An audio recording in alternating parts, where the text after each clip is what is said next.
Hello दोस्तों, एक बार फिर से आपका स्वागत है मेरे चैनल पे। और मैं आ गया हूँ आपको तेनाली रामा जी का अगला 19वां एपिसोड का शॉर्ट में स्टोरी बताने के लिए। तो ये एपिसोड भी वहीं से शुरू होता है जहाँ पिछला एपिसोड ख़त्म हुआ था, जहाँ पे महाराज का दरबार लगा हुआ होता है, जनता दरबार। वहीं से ये एपिसोड शुरू होता है कि वो जो बूढ़ी माता होती है वो आती है अंदर दरबार में और वो अपना पक्ष रखती है कि क्या आज भी मुझे न्याय मिलेगा। हमेशा से मुझे कितने दिनों से मुझे बार बार टाल दिया जाता है, तो क्या मुझे इस बार न्याय मिलेगा। बहुत ज़्यादा ही बोल देती है कि महाराज क्या तुलवा वंश का यही परंपरा है कि किसी को न्याय न दिलाना। पहले तो राम राज्य था, अब राम राज्य कहाँ चला गया। अब आप हमें न्याय दिलाएंगे कि नहीं दिलाएंगे, या फिर आज भी हमें खाली हाथ ही लौटना पड़ेगा। तो फिर महाराज भी सोचने लगते हैं कि माता जी कुछ ज़्यादा ही बोल रही है, हमने तो ऐसा तो इतना ज़्यादा बोलने के लिए तो नहीं कहा था। उसके बाद फिर दिखाया जाता है पहले का कि जो महाराज और वो जो बूढ़ी माता होती है वो एक योजना बना रहे होते हैं पंडित रामाकृष्ण को पकड़ने के लिए। तो पहले पीछे का दिखाया जाता है कि दोनों, वो जो बूढ़ी माता होती है और महाराज एक दूसरे से पहले ही मिल चुके होते हैं। और वो जो बूढ़ी माता होती है वो महाराज को बता देती है कि उस व्यक्ति के बारे में जो तेनाली रामा जो वहाँ पे उनके साथ एक रात में बैठे थे, वो जो बात की थी रामायण का संदर्भ लेकर कि आपको यहाँ पे न्याय मिल जाएगा। अब और आपको प्रतीक्षा नहीं करनी पड़ेगी, बस आपको सीता माता की तरह धैर्य रखना होगा, आपको जल्द ही न्याय मिल जाएगा, वो सब बता देती है। जैसे महाराज भी सबसे पहले बताते हैं कि मुझे भी राजधर्म निभाना पड़ा, क्योंकि मुझे भी अपने मित्र को अपने दिल पर पत्थर रखकर यहाँ से निष्कासित करना पड़ा था। जैसे भगवान श्री राम जी को अपने राजधर्म के चलते माता सीता जी को वन में भेजना पड़ा था, उसी के कारण उसी तरह मुझे भी राजधर्म निभाना पड़ा और पंडित रामाकृष्ण को न चाहते हुए भी यहाँ से बाहर निष्कासित करना पड़ा। तो यही सब बात होता है। उसके बाद फिर बूढ़ी माता बताती है कि आपकी तरह ही, बिल्कुल आपके जैसा ही लग रहा था कि आप दोनों एक ही विद्यालय में शिक्षा ग्रहण किए हैं, ऐसा लग रहा था। तो उसके बाद महाराज को थोड़ा उस पर शक होता है कि वो और कोई नहीं तेनाली रामा जी हैं। तो महाराज वो जो बूढ़ी माता होती है उन्हें एक योजना बताते हैं कि आपको ये सब करना होगा। तो उसी योजना के तहत वो बूढ़ी माता दरबार में आई हुई होती है और वहाँ पे सब कुछ होता है कि कैसे कैसे वहाँ पे पंडित रामाकृष्ण जी को पकड़ना है।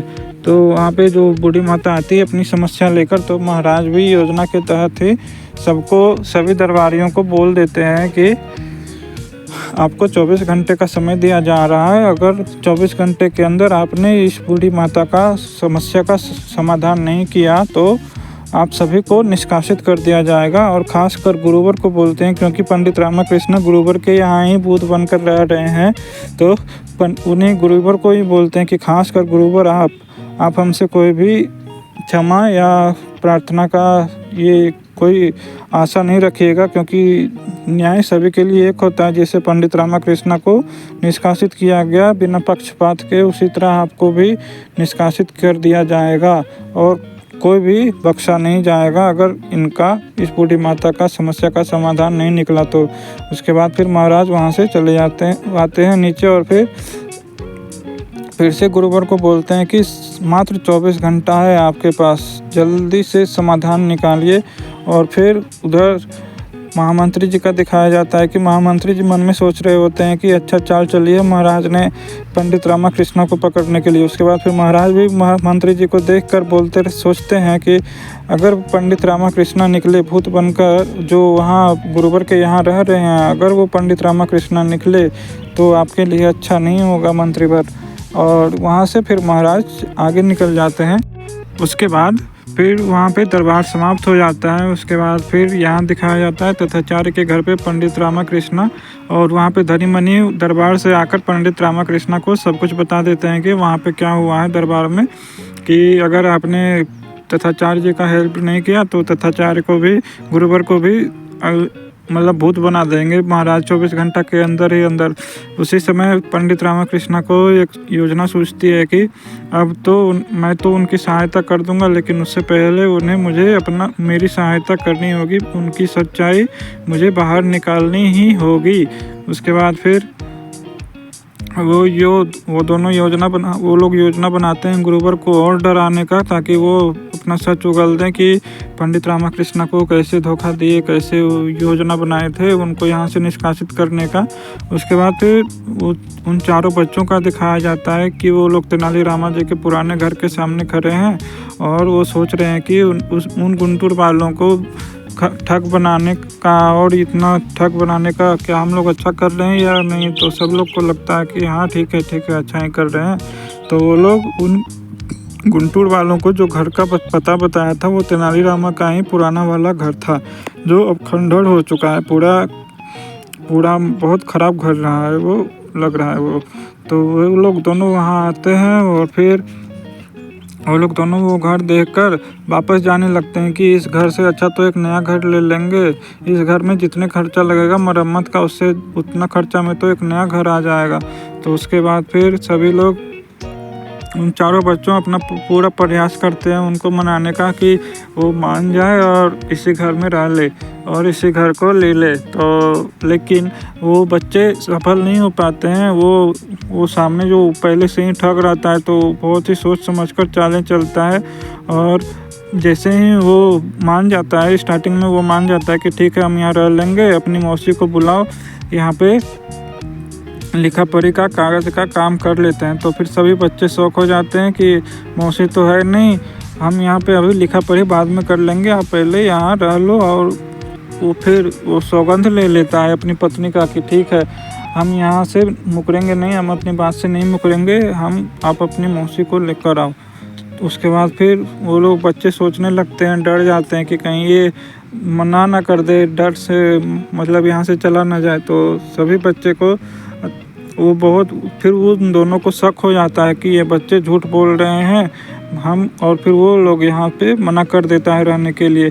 तो सभी बच्चे बढ़ा चढ़ाकर उस घर के बारे में बोलने लगते हैं कि ये घर अच्छा है, यहाँ पे कितना अच्छा जगह है, आपको यहाँ रहना चाहिए, ये सब बोल कर वहाँ से चले जाते हैं सभी बच्चे। उसके बाद फिर वो उस गुंटूर वाले की जो पत्नी होती है वो भी बोलती है कि हम यहाँ रह लेते तो कितना अच्छा होता, यहाँ पे कितना अच्छा जगह है, अपना झोपड़ी होना एक कितना बुरा लगता है, किसी और के घर पे किराए पे रहना और एक अपना घर होना कितना अच्छा होगा।